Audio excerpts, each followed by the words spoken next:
বাংলায় এই হিন্দু সমাজে যে জাতিভেদ প্রথা আছে তাতে একটি কৃষিজীবী জাতির পদবি ছিল পোদ।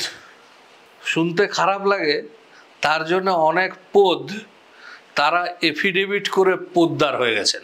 আমি অমুক কুমার পোদ অমুক কোর্টের নোটারি আদালতের এফিডেভিট বলে অমুক কুমার পোদ্দার হইলাম।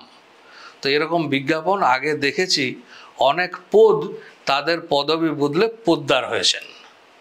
দ্বিতীয় আরেকটি বিষয় হচ্ছে পোতদার, পয়কার ত পোত, অর্থাৎ জাহাজ বা বড় নৌকা, স্টিমার, এ জাতীয় বড় নৌকাকে বলা হয় পোত।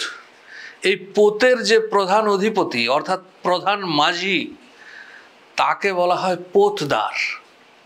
তো এটিও পরবর্তীতে একটি পদবীর সৃষ্টি হয় এবং উচ্চারণের বিভ্রান্তির কারণে এই পোতদার তারা পোদ্দার হয়ে যায়। কিন্তু এইগুলি হচ্ছে সব নকল পোদ্দার।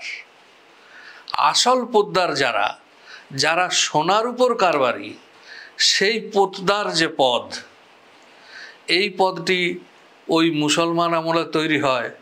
এদের কাজ ছিল বাদশাহের দরবারের মুদ্রাকোষ সামলানো।